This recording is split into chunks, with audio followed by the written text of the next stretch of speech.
മണിപ്പൂർ ഇന്ത്യയിലെ ഏറ്റവും സുന്ദരമായിട്ടുള്ള സംസ്ഥാനം, ദൈവത്തിന്റെ സ്വന്തം നാട് എന്ന് അറിഞ്ഞ് പറയാവുന്ന ഒരു ഇടമാണ് മണിപ്പൂർ. എന്നാൽ കഴിഞ്ഞ കുറേ നാളുകളായി മണിപ്പൂർ കത്തിയമരുകയാണ്. അത് രണ്ട് ഗോത്ര വിഭാഗങ്ങൾ തമ്മിലുള്ള സംഘർഷം എന്ന നിലയിൽ നമ്മൾ കേട്ട ഒരു വാർത്ത ഇന്ന് ക്രൈസ്തവ സമൂഹത്തെ ആഗോളതലത്തിൽ തന്നെ ഭയപ്പെടുത്തുകയും വിഷമിപ്പിക്കുകയും ദുഃഖിപ്പിക്കുകയും ചെയ്യുന്ന ഘട്ടത്തിലേക്ക് മണിപ്പൂർ വിഷയം ആളിക്കത്തുകയാണ്. ആയിരക്കണക്കിന് ക്രൈസ്തവ കുടുംബങ്ങൾക്ക് പലായനം ചെയ്യേണ്ടി വരുന്നത്രയും ഭീകരമായ അന്തരീക്ഷം മണിപ്പൂരിൽ ഒരുക്കിയത് ആരാണ്? അവരുടെ രാഷ്ട്രീയ തന്ത്രങ്ങൾ എന്തായിരുന്നു?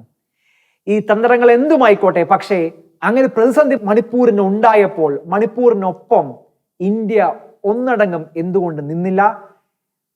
ഇന്ത്യൻ സഭ, ഭാരത സഭ, ക്രൈസ്തവ സമൂഹങ്ങൾക്ക് ഒരുമിച്ച് ചേർന്നതുകൊണ്ട് പോലും മണിപ്പൂരിന് സഹായം എത്തിക്കാൻ സാധിക്കാത്ത സാഹചര്യം. ഈ വിഷയങ്ങളൊക്കെ തന്നെയാണ് ഇന്ന് ഫയർ റൂമിൽ ചർച്ച ചെയ്യുന്നത്. എന്റെ കൂടെയുള്ളത് ശ്രീ റോണി അഗസ്റ്റിൻ, ഒപ്പം ശ്രീ സാജൻ പാപ്പച്ചൻ.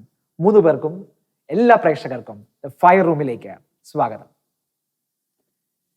റോണി, നമ്മൾ ഈ മണിപ്പൂരിലെ വിഷയത്തിലേക്ക് തന്നെ വരാം. മണിപ്പൂരിലെ വിഷയം നമ്മൾ ആദ്യഘട്ടങ്ങളിൽ നമ്മൾ വാർത്തകൾ ഒക്കെ നമ്മൾ തന്നെ വായിച്ച് മനസ്സിലാക്കുന്നത് രണ്ടൊരു ഗോത്രങ്ങൾ തമ്മിലുള്ള വിഷയം.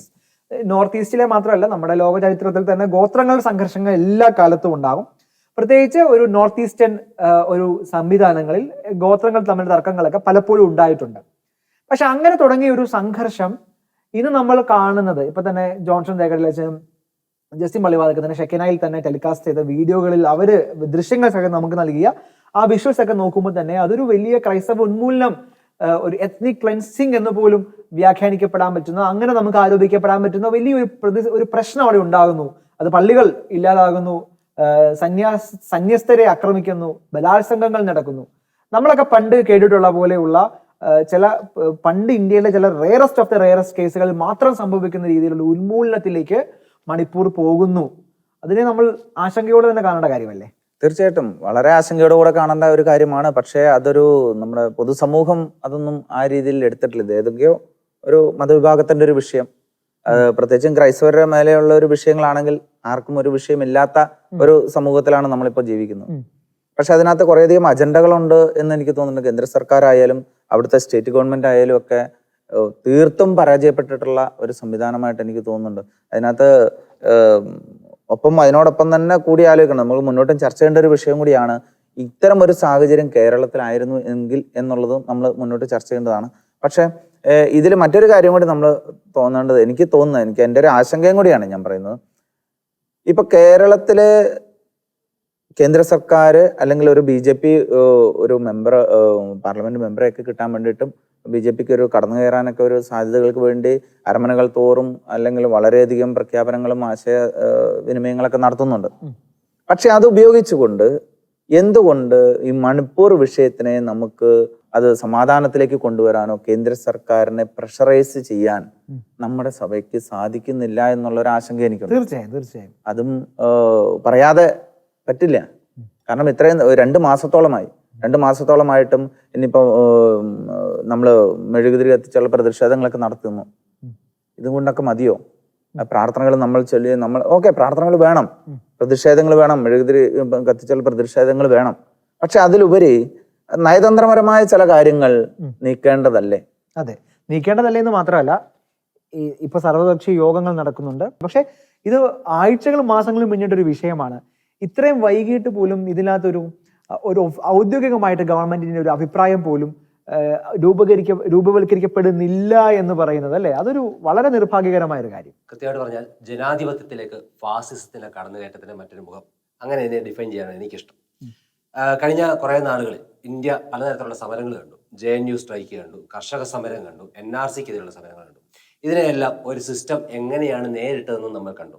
ഇതേ സിസ്റ്റം നിലനിൽക്കുന്ന ഇന്ത്യൻ ആർമി, ഇന്ത്യൻ നേവി പോലുള്ള ഇന്ത്യൻ ഡിഫൻസ് മെക്കാനിസം വളരെ ശക്തമായിട്ടുള്ള ഒരു രാജ്യത്ത് 72 ദിവസങ്ങൾ പിന്നിട്ട ഒരു സമരത്തെ അടിച്ചമർത്താൻ ഒരു സിസ്റ്റത്തിന് സാധിക്കുന്നില്ല എന്ന് പറഞ്ഞാൽ either the system has failed or the system has an agenda. ഒന്നുകിൽ ആ സിസ്റ്റം പരാജയപ്പെട്ടു, അല്ലെങ്കിൽ അതങ്ങനെ നടന്നോട്ടെ എന്ന് ആ സിസ്റ്റം വിചാരിക്കുന്നു. ഈ രണ്ട് കാരണങ്ങൾ. രണ്ടാമത്തെ പോയിന്റിനോടാണ് ഞാൻ യോജിച്ചത്. ഈ തീനാളങ്ങൾ അണയിരുന്നെന്ന് ആഗ്രഹിക്കുന്ന ഒരു വലിയ വിഭാഗമാണ്.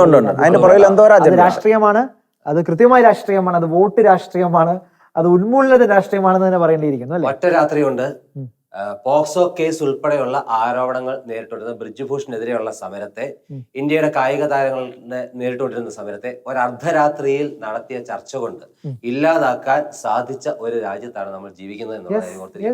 അവിടെയാണ് 72 ദിവസം ഒരു സമരം, ആളുകൾ ആയിരങ്ങൾ പലായനം ചെയ്യേണ്ടി വന്ന സമരം, ആയിരങ്ങൾ സ്വന്തം അധ്വാനം കൊണ്ട് പടുതുയർത്തിയ ഭവനങ്ങൾ വിട്ടൊഴിയേണ്ടി വന്ന സമരം, പള്ളികൾ ആക്രമിക്കപ്പെടുന്ന സമരം. ആ സമരം ഇല്ലാതാക്കാൻ നമ്മുടെ ഇന്ത്യയുടെ ഡിഫൻസ് മിനിസ്റ്റർ അവിടെ ചെന്നിട്ട് പോലും സാധിക്കുന്നില്ല എങ്കിൽ അതിന് പിന്നിൽ ഒന്നുകിൽ ഹി ഹാസ് ഫെയിൽഡ്, അല്ലെങ്കിൽ അദ്ദേഹത്തിന് ഒരു അജണ്ടയുണ്ട്. തീർച്ചയായിട്ടും ഞാൻ അതിൽ ഒന്ന് കൂടി കൂട്ടിച്ചേർക്കുക. കാരണം ആഭ്യന്തരമന്ത്രി അവിടെ ചെന്ന്, അമിത്ഷാ അവിടെ ചെന്ന് പോകുന്നതിന് ശേഷവും ഇത് കത്തിപ്പടരുകയാണ് ചെയ്തിട്ടുള്ളത്. അപ്പോൾ ആരെയൊക്കെയോ ബോധ്യപ്പെടുത്താൻ വേണ്ടി അദ്ദേഹം ഒരു വിസിറ്റ് നടത്തി, ചെറിയ കൂടിയാലോചനകൾ നടത്തി എന്നതിനപ്പുറം. പക്ഷെ ഇതിന്റെ രാഷ്ട്രീയം എന്താണ്? ആർക്കാണ് ഇത് ലാഭം എന്നൊരു ചോദ്യമാണ്. നോർത്ത് ഈസ്റ്റിലെ വോട്ട് വാങ്ങിയ, അവരുടെ വോട്ട് വാങ്ങി ക്രൈസ്തവ നേതാക്കന്മാരുടെ ഒക്കെ സമ്മതത്തോടെ അധികാരത്തിൽ കയറിയ ഒരു വിഭാഗത്തെ ഇങ്ങനൊരു ആക്രമണം അഴിച്ചു വിടുന്നതിന്റെ രാഷ്ട്രീയം എന്താണ്? അവർക്ക് അതിന്റെ രാഷ്ട്രീയ നേട്ടം എന്താണ്? രാഷ്ട്രീയ നേട്ടം എന്താണെന്ന് വെച്ച് കഴിഞ്ഞാൽ, നേരത്തെ ഇപ്പോൾ ആ സ്റ്റേറ്റ് ഭരിക്കുന്ന BJP അനുഭാവ അല്ലെങ്കിൽ BJPയുടെ സംയോജിതമായ ഒരു ഗവൺമെന്റാണ് അവിടെ ഭരിച്ചുകൊണ്ടിരിക്കുന്നത്. മുമ്പ് BJPക്ക് ഒരു സീറ്റ് ഉണ്ടായിരുന്നിടത്താണ് ക്രൈസ്തവരായിട്ടുള്ളവരും ബഹുഭൂരിപക്ഷം ആളുകളും BJPയെ അനുകൂലിച്ച് വോട്ട് ചെയ്തു കൊണ്ടുവന്നു. അപ്പോൾ ഇതുപോലെ ഈ വർഗീയ അജണ്ട തീർച്ചയായിട്ടും അതിനകത്തുണ്ട്. ശരി, അപ്പൊ ഈ പ്രശ്നം ഇതാണ്, നമുക്ക് വ്യക്തമാണ്. പക്ഷെ എന്റെ സംശയം, ഇതൊരു പ്രശ്നമാണ്, അതൊരു നിർഭാഗ്യകരമായ സംഭവമാണ്. പക്ഷെ കേരളത്തിലേക്ക് വരാം. ഞാൻ ഓർക്കുകയായിരുന്നു, ലക്ഷദ്വീപിൽ കേന്ദ്രം എന്തോ വലിയ അതിക്രമം കാണിക്കുന്നു എന്ന് നിലവിളിച്ചുകൊണ്ട് നിയമസഭയിൽ പ്രമേയം അവതരിപ്പിച്ച വളരെ മികച്ച നേതാക്കന്മാരുടെ നാട്ടിലാണ് നമ്മൾ ജീവിക്കുന്നത്. കേരളത്തിലെ എല്ലാ ക്യാമ്പസുകളിലും SFIയും KSUവും ഒക്കെ മത്സരിച്ച് അതിനുള്ള ആഹ്വാനം നടത്തിയ ഒരു കേരളത്തിന്റെ ഏറ്റവും ഒരു ലക്ഷദ്വീപ് എന്ന് പറഞ്ഞാൽ എത്രത്തോളം ജനസംഖ്യ ഉണ്ടെന്ന് നമുക്കറിയാം. ആ ജനസംഖ്യ ഏത് ജനസംഖ്യയാണ് എന്നതാണ് അതിന്റെ പ്രശ്നം. അതൊരു മറ്റൊരു വിഷയം. പക്ഷെ മണിപ്പൂർ എന്ന് പറയുന്നത് ഒരു ഇന്ത്യയുടെ ഒരു നമ്മുടെ സഹോദരമായ ഒരു സംസ്ഥാനം.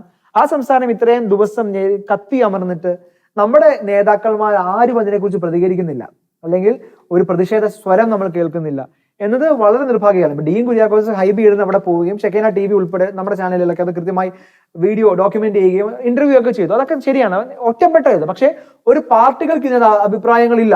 ഒന്ന്. രണ്ട്, ഞാൻ കാണുന്നത് നമുക്കിപ്പോൾ ആസാമിൽ വെള്ളപ്പൊക്കം ഉണ്ടാകും, ചെന്നൈയിൽ വെള്ളപ്പൊക്കം ഉണ്ടാകുന്നു. അപ്പോഴൊക്കെ ആദ്യം സഹായം കൊടുക്കുന്ന ഒരു സംസ്ഥാനമാണ് കേരളം. ഇവിടെ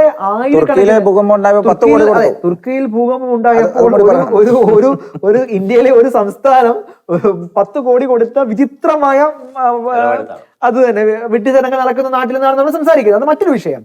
പക്ഷെ ഇങ്ങനെയുള്ള നിൽക്കുന്ന സമയത്ത് എന്നെ അതിശയിപ്പിക്കുന്ന കാര്യം, ഇതിനെതിരെ ഈ ഒരു വിഷയത്തിൽ മണിപ്പൂരിനൊപ്പം നിൽക്കാൻ പൊതുസമൂഹത്തിന് സാധിക്കുന്നില്ല എന്നത് ഒന്നാമത്തെ വിഷയം. അല്ലെങ്കിൽ അതിനനുകൂലിച്ച് നമുക്കൊരു ക്യാമ്പയിൻ നടത്താനോ കാര്യമായിട്ട് ഒറ്റപ്പെട്ട സംഭവങ്ങളുണ്ട്. ഹാഷ്ടാഗുകൾ വേണ്ട, അതുകൊണ്ട് കാര്യമില്ലല്ലോ. ഇതിനപ്പുറത്ത് നമ്മൾ എന്തൊക്കെയാണ് ഇനിയെങ്കിലും നമ്മൾ ചെയ്യേണ്ടത് അല്ലെ? കാരണം ഇതൊരു ഒറ്റ ദിവസം കൊണ്ടോ ഒറ്റ ആഴ്ച കൊണ്ടോ ഒരു വർഷം കൊണ്ടല്ല, ഇതൊക്കെ വർഷങ്ങളെടുത്ത് റീബിൽഡ് ചെയ്യേണ്ട ഒരു വലിയ വിഷയമാണ് നമ്മുടെ മുമ്പിലുള്ളത്. അപ്പോൾ എത്ര വൈകിയെങ്കിൽ പോലും ഇനിയും ഇടപെടാനുള്ള സ്പേസ് ഉണ്ട് അല്ലെ? എന്തൊക്കെ കാര്യങ്ങളൊക്കെ നമുക്ക് ചെയ്യാൻ പറ്റുക? ബൈബിളിൽ ഒരു വാക്യമുണ്ട്, നാം എല്ലാം ഒരേ ശരീരത്തിന്റെ അവയവങ്ങളാണ്. ഒരു അവയവത്തിന് നോവുമ്പോൾ ആ ശരീരത്തിലെ മറ്റു അവയവങ്ങൾക്കും നോവും. ആ നോവ് അനുഭവിക്കാൻ പറ്റുന്നില്ലെങ്കിൽ നാം ഒരേ ശരീരത്തിലെ അവയവങ്ങളാണെന്നുള്ള ആ പ്രസക്തി അതവിടെ നഷ്ടപ്പെടുന്നുണ്ട്. ആ വേദന ഒന്ന് അനുഭവിക്കുക എന്നുള്ളത് വളരെ പ്രധാനപ്പെട്ടതാണ്.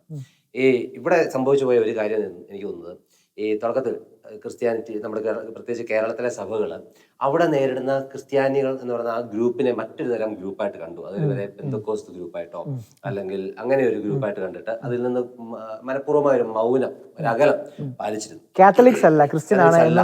പ്രത്യേകിച്ച് സീറോ മലബാർ സഭയ്ക്ക് അവിടെ പള്ളികളില്ലാത്ത സ്ഥിതിക്ക് ഇവിടെ സീറോ മലബാർ സഭ അതിനകത്ത് യാതൊരു തരത്തിലുള്ള അഭിപ്രായ പ്രകടനങ്ങളോ ഇടപെടലുകളോ ഒന്നും കാണിച്ചിരുന്നില്ല തുടക്കത്തിൽ. പക്ഷേ പ്രഖ്യാപനങ്ങൾ ഉണ്ടായിട്ടായിരുന്നു, ഒഫീഷ്യൽ സ്റ്റേറ്റ്മെന്റിനുള്ള പ്രത്യേകിച്ച് അതിനെക്കുറിച്ച് വളരെ കാര്യമായ ചർച്ചകൾ നടക്കുകയും അതിൽ പ്രതിഷേധം അറിയിക്കുകയും പ്രത്യേകിച്ച് കേന്ദ്ര സർക്കാരിനെ ഉൾപ്പെടെ കൃത്യമായി വിമർശിച്ചുകൊണ്ട് കുറിപ്പുകളൊക്കെ വന്നിട്ടുണ്ട്. പക്ഷെ എന്റെ സംശയം, അതിനപ്പുറത്തേക്ക് നമ്മൾ ഇതാണോ ചെയ്യേണ്ടത്? ഇത് മതിയോ? നമ്മൾ ഇങ്ങനെയാണോ ഈ വിഷയത്തിൽ നമ്മുടെ യുവജന സംഘടനകളും നമ്മുടെ പ്രസ്ഥാനങ്ങളും ഒക്കെ ഇതിനപ്പുറത്ത് ഇടപെടേണ്ട സമയമല്ലേ എന്നതാണ് എന്റെ ചോദ്യം. അല്ലേ?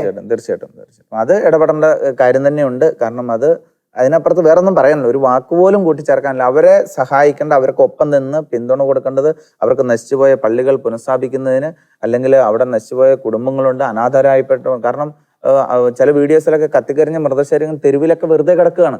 അപ്പോൾ എന്തായാലും ഒറ്റപ്പെട്ട ഫാമിലികളുണ്ട്. കത്തിച്ചെന്ന് പറഞ്ഞ മെഴുകുതിരിയുടെ പൈസ എങ്കിലും കൂട്ടി ഒരുമിച്ച് അങ്ങോട്ട് അയച്ചു കൊടുക്കേണ്ടത് തീർച്ചയായും വളരെ പ്രധാനപ്പെട്ട ഒരു കാര്യമാണ്. പക്ഷെ അതിനൊരു മറ്റൊരു തലമുണ്ട്. നമ്മൾ ആ പണം കൊടുക്കുന്നതോടൊപ്പം തന്നെ ഇന്ത്യയിലെ എല്ലാ മുക്കും മൂലയിലും ഇതൊരു വിഷയമായിട്ട് ഹൈലൈറ്റ് ചെയ്യപ്പെടുന്നത് അത്തരം വിഷയങ്ങളുണ്ട്. മെഴുകുതിരി കത്തിച്ചതിലൂടെ അല്ലെങ്കിൽ ഒരു ഫ്ലക്സ് ബോർഡ് വെച്ചതിലൂടെ ഐക്യദാർഢ്യം. കാരണം ഈ ഒരു വിഷയം സാധാരണക്കാരും ഇത് അറിയാത്തവനിലേക്കും നാനാജാതി മതസ്ഥരിലേക്കും ഇത് എത്തുകയാണ്. ഇതൊരു വിഷയമുണ്ട് ഇത് കേരളത്തിലും. കാരണം ഞാൻ ചോദിക്കട്ടെ, മുമ്പ് സദാം ഹുസൈനെ തൂക്കിക്കൊന്നപ്പോ ഇവിടെ എന്തായിരുന്നു സംഭവിച്ചത്? എന്തെല്ലാം സംവിധാനം ഇവിടെ ഹർത്താൽ വരെ നടന്ന നാടാണ്. അതിനെ കേരള സമൂഹം, ക്രൈസ്തവരും ഹിന്ദുക്കളും ഒക്കെ ഏറ്റെടുത്തിട്ടുണ്ടാവാം. പക്ഷെ ഇത്തരം വിഷയങ്ങൾ വരുമ്പം അതൊരു പാർശ്വവൽക്കരിക്കപ്പെടുന്ന സ്ഥിതിയിലേക്ക് വരുന്നുണ്ട്. മറ്റൊരു കാര്യം കൊണ്ട് നേരത്തെ പറയാൻ വിട്ടുപോയ ഒരു കാര്യമാണ്, ഓസ്ട്രേലിയയിൽ ഇന്ത്യൻ പ്രധാനമന്ത്രി പോയി. ഇവിടെ മണിപ്പൂര് കത്തുമ്പോൾ അവിടെ ഓസ്ട്രേലിയൻ പ്രധാനമന്ത്രിയോട് പറഞ്ഞത് അവിടുത്തെ അമ്പലങ്ങൾ തകർക്കപ്പെടുന്നതിനെതിരെയുള്ള ഖേദം പ്രകടിപ്പിച്ചപ്പോൾ മണിപ്പൂരിനെ പറ്റി ഒരക്ഷരം മിണ്ടിയില്ല. ഇപ്പോഴും പ്രധാനമന്ത്രി മണിപ്പൂരിനെ പറ്റി ഒരു വാക്കും മിണ്ടുന്നില്ല. അപ്പം ഈ ഒരു സ്റ്റേറ്റ് കത്തിയമർന്ന് പ്രശ്നങ്ങളും മരണങ്ങളും ഇങ്ങനെയുള്ള കലാപങ്ങളും ഉണ്ടാകുമ്പോൾ കേന്ദ്രത്തിന് റോളില്ലേ? കേന്ദ്രം അത് മിണ്ടാതിരിക്കുന്നുണ്ടെങ്കിൽ കേന്ദ്രത്തിന്റെ പുറകിൽ കേന്ദ്രത്തിന് കൃത്യമായ അജണ്ടയുണ്ട് എന്ന് തന്നെ എനിക്ക് പറയാനുള്ളൂ. ഈ സെലക്ടീവ് സൈലൻസിനെതിരെ കൃത്യമായ ഒരു പൊളിറ്റിക്കൽ പ്രഷർ കൊടുക്കാൻ നമ്മുടെ സഭാ സംവിധാനങ്ങൾക്കും സിസ്റ്റത്തിനും സാധിക്കും. നമ്മളത് ഉപയോഗിക്കണം. കാരണം അത് എന്തുകൊണ്ട് ആ സൈലൻസ്, അതാണ് ഞാൻ നേരത്തെ പറഞ്ഞത്. കേരളത്തിലെ ഒരു സീറ്റിന് വേണ്ടി കിണഞ്ഞ് ശ്രമിക്കുന്ന BJPയെ മണിപ്പൂരിനെ ചൂണ്ടിക്കാണിച്ചുകൊണ്ട് വില പേശാൻ നമ്മുടെ സഭാ സംവിധാനങ്ങൾക്ക് സാധിക്കണം.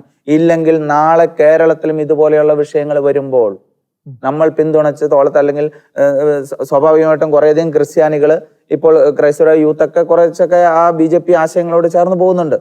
പക്ഷെ നാളെ വരാൻ പോകുന്ന അപകടത്തെ നമ്മൾ ഇതിലൂടെ നോക്കി കാണേണ്ടതുണ്ട്. അത്രയും ഭയക്കേണ്ട കാര്യമുണ്ടോ? മണിപ്പൂരിൽ ഒരു സംഭവം ഉണ്ടായി എന്ന് കരുതി കേരളം അങ്ങനെ ആശങ്കപ്പെടേണ്ട കാര്യമുണ്ടോ? ഉറപ്പായിട്ടുണ്ട്. RSS മുഖപത്രത്തിൽ RSSന്റെ താത്വിക ആചാര്യൻ പണ്ട് എഴുതി വെച്ചിട്ടുള്ള ഒരു കാര്യമുണ്ട്. ആഭ്യന്തര ശത്രുക്കൾ 3 അതിലൊന്ന് ക്രിസ്ത്യാനിയാണ്. ഈ ആഭ്യന്തര ശത്രുക്കൾ ക്രിസ്ത്യാനിയാണ് എന്ന തത്വത്തെ അധികരിച്ച് മുന്നോട്ട് BJP നേതാക്കൾ ആ പുസ്തകത്തേക്ക് ഈ കാര്യത്തെ തള്ളി പറയുന്നുണ്ട്. അത് മറ്റൊരു വിഷയമാണ്, ചർച്ചകളിൽ മാത്രം. അതെ, ഞാൻ ചോദിക്കട്ടെ, മദർ തെരേസയെ തള്ളി പറഞ്ഞവർ ആരും ഇപ്പോഴും അത് തെറ്റാണെന്ന് പറഞ്ഞിട്ടില്ലല്ലോ. ഇപ്പോഴും പാൽപ്പടി കൊടുത്ത് കൺവേർട്ട് ചെയ്തു എന്നുള്ള പ്രചാരണങ്ങൾ തന്നെയല്ലേ നോർത്ത് ഇന്ത്യകളിൽ മൊത്തം നടക്കുന്നത്. ഗാന്ധിജിയെ ചെറുതായിട്ടൊന്ന് വെടിവെച്ചു കൊന്നു എന്നുള്ള ചർച്ചകളൊക്കെ താങ്കൾ കണ്ടാണ്. ചെറുതായിട്ടൊന്ന് വെടിവെച്ചു കൊന്നു എന്നുള്ളതിനെ ആ വാക്കിലുള്ള പൊളിറ്റിക്സ് എന്താണെന്ന് തീർച്ചയായും. ഓക്കെ, അപ്പൊ നമുക്ക് തിരിച്ചു വരാം. ഇപ്പൊ മണിപ്പൂരിൽ ഇപ്പൊ സംഭവിക്കുന്നത് വലിയൊരു പലായനം. അവര് ആ നാട്ടിൽ അവരെ ഒരു അർത്ഥത്തിലും അവർക്ക് ഭാവി ഇല്ലാതാകും. അപ്പൊ നമ്മളൊരു ഒരു ഡെമോഗ്രാഫിക്സ് ഒക്കെ പഠിക്കുന്ന ഘട്ടത്തിൽ നമുക്ക് മനസ്സിലാകും ഒരു പോപ്പുലേഷൻ അവിടെ ഇല്ലാതാകുന്നു. അവർക്ക് പ്ലേസ് ചെയ്യാൻ പറ്റുന്ന ഒരു ഇടം ഇന്ത്യയിൽ ഉണ്ടോ എന്നൊരു ചോദ്യം ഒരു പ്രധാനപ്പെട്ട കാര്യം. പ്രത്യേകിച്ച് ഉത്തരേന്ത്യയിലെ ഈ ഒരു രാഷ്ട്രീയ സാഹചര്യത്തിൽ ഇവർക്ക് എവിടെ ചെന്നാലും ഇവർ ഈ ഒരു നീച്ചലോടെ അവർ മുന്നേറിന് പോകുന്ന ഒറ്റപ്പെടലുകൾ, അത് വംശീയമായ ഒറ്റപ്പെടൽ, പ്രത്യേകിച്ച് ഈ സമൂഹത്തെ മുന്നേ ചൈന വിഭാഗക്കാരെന്നൊക്കെയാണ് അവരെ പൊതുവെ ആളുകൾ വിളിക്കുന്നത്. അതൊരു ഉത്തരേന്ത്യയിലൊക്കെ ജീവിക്കുന്ന ആളുകൾക്ക് അറിയാം. ഇതൊരു അങ്ങനെയാണ് ഈ സമൂഹത്തെ കാണുന്ന ഒരു സാഹചര്യമുണ്ട്. അപ്പോൾ എങ്ങോട്ടേക്ക് താമസം, ഇവരെവിടെ പാർക്കും എന്നൊരു ചോദ്യമുണ്ട്. അപ്പോൾ ഈ കഴിഞ്ഞ ദിവസങ്ങളിൽ നമ്മൾ വാട്സാപ്പിലൊക്കെ വളരെ കൃത്യമായി വന്ന ഒരു ഫോർവേഡ് മെസ്സേജ് ഉണ്ട്. വളരെ ചിന്തിപ്പിക്കുന്ന മെസ്സേജാണ്. എന്തുകൊണ്ടാണ് കേരളത്തിലെ കത്തോലിക്ക സഭയ്ക്ക് മണിപ്പൂരിലുള്ള ആളുകൾക്ക് ഇടം ഒരുക്കിക്കൂടാ എന്നൊരു ചോദ്യം. എനിക്കൊന്ന് വളരെ സുന്ദരമായിട്ടുള്ള ഒരു ചിന്തയാണ്. മണിപ്പൂരിലുള്ള ആളുകൾ ഇപ്പൊ നമുക്ക് ബംഗ്ലാദേശിൽ നിന്ന് ആളുകളാണല്ലോ നമ്മുടെ നാട്ടിലെ ബംഗാളികൾ എന്ന് നമ്മൾ വിളിക്കുന്ന അതിഥിത്തൊഴിലാളികൾ. അങ്ങനെയൊക്കെ ആളുകളെ കൃത്യമായ ആളുകൾ ഇവിടെ കൃത്യമായി പ്ലേസ് ചെയ്തിട്ട് വിന്യസിച്ചിട്ടുണ്ട്. വിന്യാസം എന്ന വാക്കൊന്നും നമ്മൾ ഉപയോഗിക്കുന്നില്ല.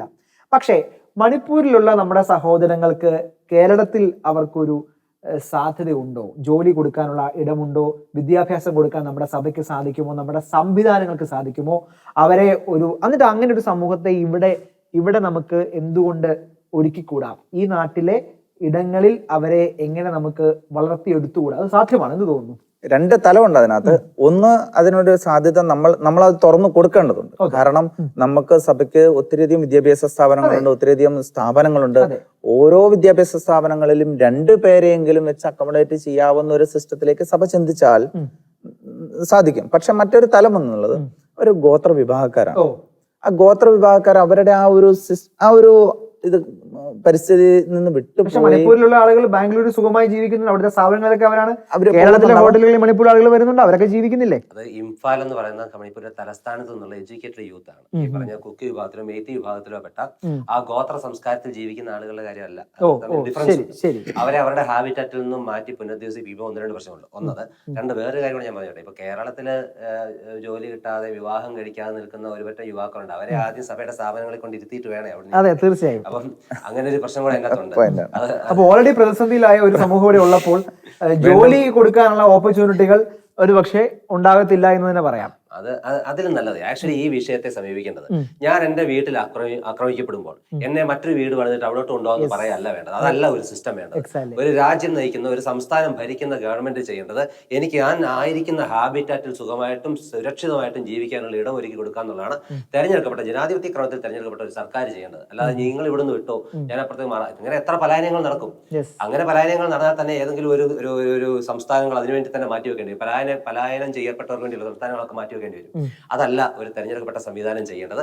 തെരഞ്ഞെടുക്കപ്പെട്ട സംവിധാനം വളരെ ബോധപൂർവ്വം അവിടെ ഇടപെടുകയും അവരുടെ അജണ്ടകളെ മാറ്റിവെച്ച് ഒരു ജനാധിപത്യ രാജ്യത്തിന് വേണ്ടുന്ന സത്യപ്രതിജ്ഞ ചെയ്ത് അധികാരത്തിലേറിയ ആളുകൾ അതിനോട് നീതി പുലർത്തിക്കൊണ്ട് മാറ്റി വംശീയ വർഗീയ അജണ്ടകളെ മാറ്റിവെച്ച് അവിടെ ഇടപെടുകയാണ്.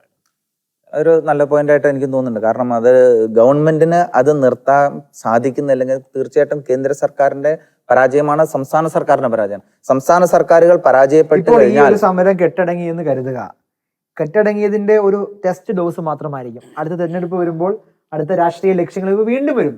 അങ്ങനെ വരുമ്പോൾ അവിടെയുള്ള ആളുകൾക്ക് അവിടെ ജീവിക്കുക അസാധ്യമാകുന്ന ഒരു കാലഘട്ടത്തിൽ, ഒരു സമയത്ത് അവരുടെ സ്വയം രക്ഷ, അത് ഗവൺമെന്റ് ചെയ്യുമെന്ന് ഞാൻ കരുതുന്നില്ല. അവരുടെ സ്വയം രക്ഷയ്ക്ക് അവർക്കൊരു ഇടം കൊടുക്കാൻ ഒരു ഇടം ഉണ്ടാകണ്ടേ എന്നതാണ് എന്റെ ചോദ്യം.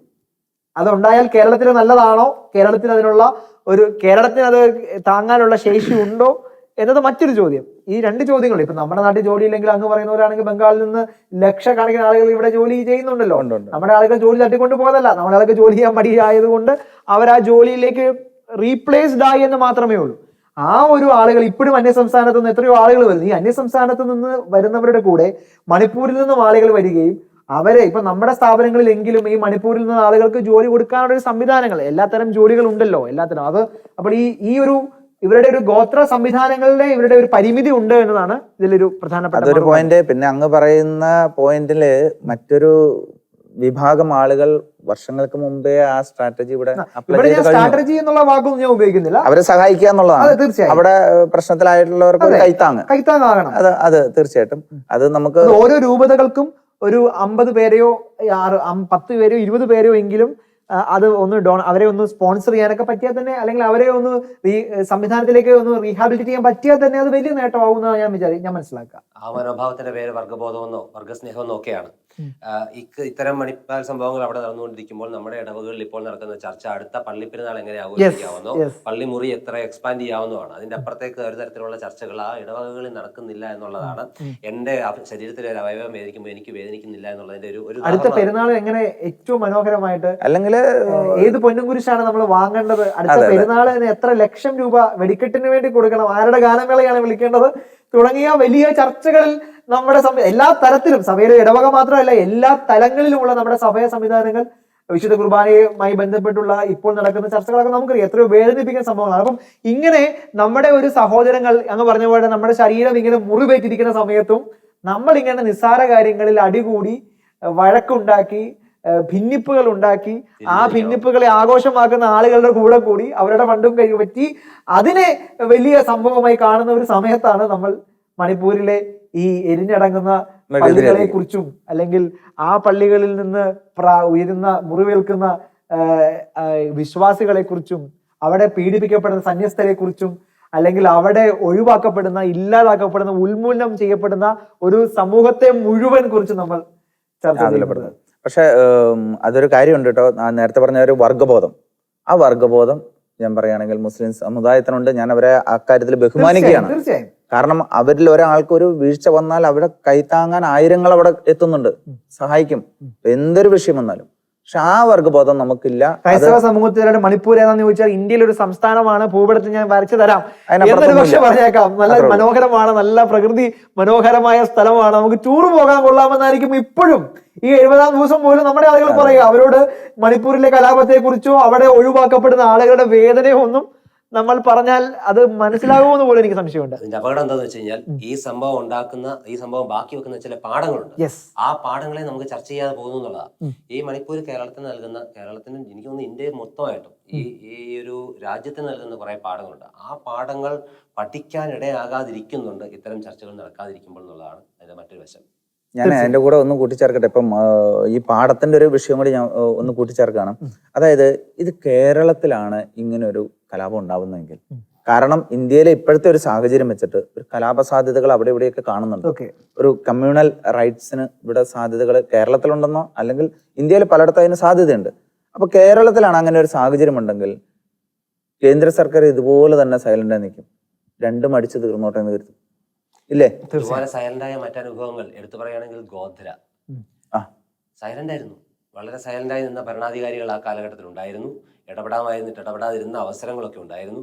ഇതൊക്കെ എനിക്ക് തോന്നുന്നു ആത്മാവിൽ ഏൽപ്പിക്കട്ടെ, ഭാരതത്തിന്റെ ആത്മാവിൽ ഏൽപ്പിക്കപ്പെട്ട മുറിവുകൾ. ആ മുറിവുകളിൽ നിന്ന് വരുന്ന പാഠങ്ങളെ ഇനിയെങ്കിലും പൊതുസമൂഹം മനസ്സിലാക്കേണ്ടതുണ്ടെന്ന് എനിക്ക് തോന്നുന്നു. തീർച്ചയായും ഇതുപോലെയുള്ള വിഷയങ്ങൾ വരുമ്പോൾ കേരളത്തില് അല്ലെങ്കിൽ ഇപ്പോഴത്തെ ഇന്ത്യയിലെ ഒരു സാഹചര്യം വെച്ചിട്ട് ആ ഒരു മതങ്ങൾ തമ്മിലുള്ള ഒരു വിഷയങ്ങളൊക്കെ ഉണ്ട്. കേന്ദ്ര സർക്കാരിന് ഇടപെടൽ നടത്താവുന്ന മേഖലകളിൽ കേന്ദ്ര സർക്കാർ ഇടപെടൽ നടത്താതിരിക്കുന്നുണ്ടെങ്കിൽ കൃത്യമായ അജണ്ടയുണ്ടെന്ന് ഞാൻ വീണ്ടും വീണ്ടും പറയുകയാണ്. അത് കേരള കത്തോലിക്ക സഭ കൃത്യമായി മനസ്സിലാക്കി മുന്നോട്ട് പോയില്ല എങ്കിൽ വേലിയിലിരുന്ന പാമ്പിനെ എടുത്ത് തോളത്ത് വെച്ചതിന് തുല്യമാവും എന്നും കൂടി കൂട്ടിച്ചേർക്കുകയാണ്. അതിനോടൊപ്പം തന്നെ എനിക്ക് പറയാനുള്ള കാര്യം, നമ്മുടെ രാഹുൽ ഗാന്ധി മുന്നോട്ട് വെക്കുന്ന ഒരു ആഹ്വാനമുണ്ട്, ഈ വെറുപ്പിന്റെ സ്നേഹത്തിന്റെ കട തുറന്നത്. എനിക്ക് തോന്നുന്നത് പ്രതിപക്ഷ പാർട്ടികൾ ഒറ്റക്കെട്ടായിട്ട് നിന്ന് ആ ഒരു ആഹ്വാനത്തെ ഏറ്റെടുക്കണം. കർണാടകയിൽ നമ്മൾ കണ്ടല്ലോ വിജയം. വല്ലാണ്ട് വിഭജിക്കപ്പെട്ടിട്ടുണ്ട് മനുഷ്യന്റെ ഹൃദയം, സമൂഹത്തിന്റെ ഹൃദയം വല്ലാണ്ട് വിഭജിക്കപ്പെട്ടിട്ടുണ്ട്. ഈ വിഭജിക്കപ്പെട്ടത് എന്തെങ്കിലും ഒരു സാഹചര്യം വരുമ്പോൾ അതിനെ യൂട്ടിലൈസ് ചെയ്യാൻ, അതിലേക്ക് കടന്നു കയറുന്ന പ്രത്യേക അജണ്ടകളുള്ള വർഗീയ ശക്തികൾ അതിനെ കൃത്യമായിട്ട് ഉപയോഗിക്കുന്നതിന്റെ ഒരു ഉദാഹരണമാണ് ഈ കണ്ടത്. അതുകൊണ്ട് ആ വിഭജനത്തിന്റെ മുറിവുകൾ എത്രയും കുറയ്ക്കാൻ അതിന് കൃത്യമായ ഇടപെടലുകൾ ഇവിടുത്തെ രാഷ്ട്രീയ സാമുദായിക ബുദ്ധിജീവികളും സാംസ്കാരിക നേതാക്കന്മാരും കൃത്യമായിട്ട് പണ്ടൊക്കെ സാഹിത്യകാരന്മാർ ചെയ്തുകൊണ്ടിരുന്ന അതായിരുന്നു. സമൂഹത്തിന്റെ മുറിവുകളെ ഉണക്കുക എന്ന പണി എടുത്തുകൊണ്ടിരുന്നവരായിരുന്നു സാംസ്കാരിക ഡൽഹിയിൽ കഥകൾ എഴുതുന്ന പ്രതികരിക്കുന്ന ആളുകളെയൊക്കെ നമുക്കറിയാം, അല്ലെ? ആളുകളുണ്ട്. അങ്ങ് പറഞ്ഞാൽ ഒരു കാര്യം കൂടെ കൂട്ടിച്ചേർക്കാണ്. ഇപ്പോൾ ഈ വിഷയം ഉണ്ടായിട്ട് കേരളത്തിലാണെങ്കിൽ പ്രതികരിക്കാൻ കോൺഗ്രസ് ആയാലും കമ്മ്യൂണിസ്റ്റ് സംവിധാനങ്ങളായാലും തയ്യാറായിട്ടല്ല മണിപ്പൂർ വിഷയത്തിനെതിരെ. BJP തീരെയില്ല. ഈ വിഷയങ്ങളിലൊക്കെ ആദ്യമേ ഇടപെടുന്നത്, കാരണം അത്രയ്ക്ക് പോലും പ്രാധാന്യം ഈ വിഷയത്തിന് കൊടുക്കുന്നില്ല എന്ന് തന്നെയാണ്. അതിനകത്ത് അവരുടെ രാഷ്ട്രീയത്തിന് അപ്പുറത്ത് പോലും അവർക്ക് ഇതിനകത്ത് ഇതിനു വേണ്ടി സമയം കളഞ്ഞിട്ട് അവർക്ക് ഒരു വോട്ടും കൂടുതൽ കിട്ടാനില്ല എന്നതാകാം അവരുടെ. തീർച്ചയായിട്ടും അതൊക്കെ നമ്മൾ ചിന്തിക്കേണ്ടതാണ് ബോധപൂർവം. ഇത് നമ്മുടെ സമൂഹം അല്ലെങ്കിൽ ഇത് പൊളിറ്റിക്സ് എവിടേക്ക് പോകുന്നു എന്നുള്ളതും കൂടി നമ്മൾ ചിന്തിച്ച് മുന്നോട്ട് പോകേണ്ടതാണ്. ഏറ്റവും അവസാനം നമുക്ക് എന്താണ് പറഞ്ഞത്, ഏറ്റവും ഒരു കൺക്ലൂഷൻ ആയിട്ട് പറയാൻ പറ്റുന്നത് എന്താണ്? കൺക്ലൂഷനായിട്ട് പറയാനുള്ളത് ഈ പറഞ്ഞതല്ലേ, വിഭജിക്കപ്പെടുന്ന ആത്മാവിന്റെ മുറിവുകളെ ഉണക്കുന്ന പണി അതെല്ലായിടത്തും എടുക്കണം. രണ്ടാമത്തേത്, ഈ ഒരു ശരീരത്തിന്റെ ഒരു ഭാഗം നീറുമ്പോൾ ആ ശരീരത്തിലെ ബാക്കിയുള്ള അവയവങ്ങൾ പ്രതികരിക്കണം. അതിനുള്ള പ്രഷർ, അവിടെ പണിയെടുക്കാനുള്ള പ്രഷർ പൊളിറ്റിക്കൽ സെൻസിൽ ഭരിക്കുന്നവർക്ക് കൊടുക്കാനുള്ള പണി ബാക്കി അവയവങ്ങൾ ചേർന്ന് എടുക്കണം എന്നുള്ളതാണ് എൻ്റെ ഒരു. സഭയുടെ ഇടപെടലോടൊപ്പം തന്നെ എനിക്കൊരു കാര്യം കൂട്ടിച്ചേർക്കാനുള്ളത്, ഇതൊരു കമ്മ്യൂണൽ റൈറ്റ് അല്ലെങ്കിൽ ഒരു ക്രിസ്ത്യൻ വിഭാഗം ആ ഒരു വിഷയമായിട്ട് കാണാതെ ഇന്ത്യൻ പൗരന്മാരെ പരസ്പരം തല്ലിച്ചാവുന്നു അല്ലെങ്കിൽ കത്തിക്കുന്നു, കൊല്ലുന്നു, ആ ഒരു ആംഗിളിൽ ഇതിനെ എന്തുകൊണ്ട് അഡ്രസ് ചെയ്യപ്പെടുന്നില്ല?